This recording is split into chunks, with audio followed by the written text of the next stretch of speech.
Hello, this is a bit of an update on the Unfortunate Citizen Project. That's the book that I'm writing that this is going to be part of a playlist for. What I would like to mention is that it is going to be coming back. I'm going to be continuing working on that for those of you who didn't want to read it. I'm going to be including all parts 1 through 3, that's the complete book, in a more advanced version.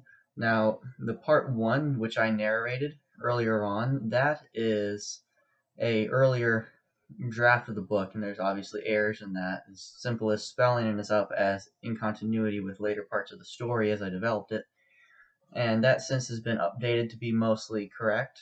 As far as the story, I believe that that's all in order. There might be a handful of small incorrect, uh, small errors in things such as grammar and spelling, but all in all, I think it's pretty well as far as I can prepare it, and I'm going to be looking at getting on to the next step of publishing. However, for my friends and everybody who would like to see the book but don't necessarily have the time to read it, I'm going to be narrating it, and again, it'll be subject to change.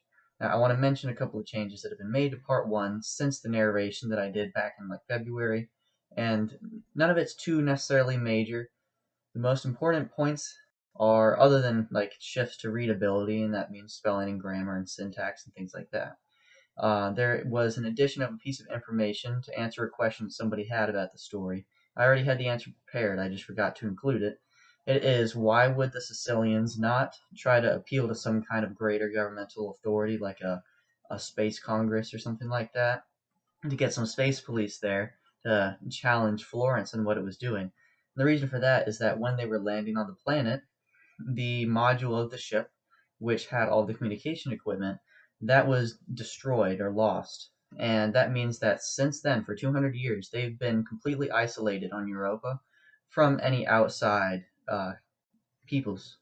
And that's part of why there has been no solution. Like, say, if they were in touch, they could have solved the energy problem with bringing in uranium earlier, or they could have resolved this conflict that happened in the story, as opposed to having to have a war break out. But because they're cut off and have no means of communicating with the outside, that's why these things were able to happen. And because that piece of information is crucial, but it doesn't take a lot of explanation, it was just mentioned in passing in the third person narration that was taken over the story in the first part of the book, and I added that in. Additionally, I shifted the chapters around a little bit by adding in a short one, and that changed the order of things. I split apart a couple of other chapters to make them make more sense.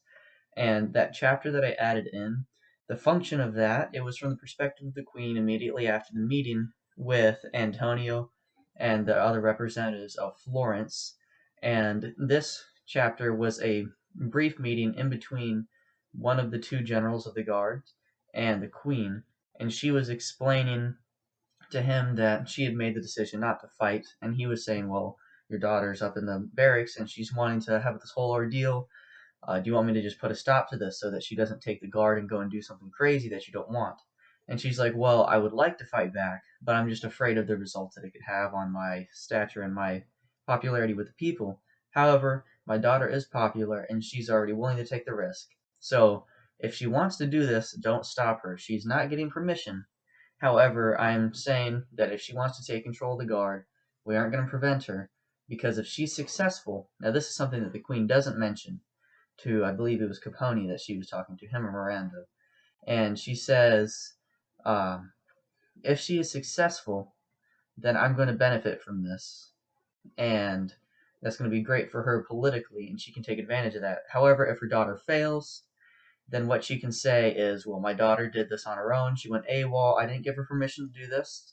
Nobody gave her permission. She just took over the military, went and did this, and if she fails, well, then no skin off the Queen's back in terms of popularity with her own people and her position with those in Florence, because now she doesn't have to pay any consequences because she wasn't the one who encouraged her daughter to take control of the military.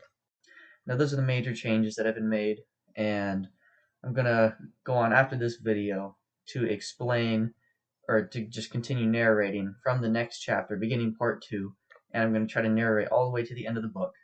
And if in the future there's been major changes to the story or anything like that, or characters, I'll make it another video such as this as an announcement. But that's going to come later on, hopefully in the publication process. And at that point, I don't know how the copyright's going to work because it's going to belong to somebody else potentially. But anyways, thank you for listening and watching, and I hope that you tune in for the following videos that are going to continue the audiobook for Unfortunate Citizen.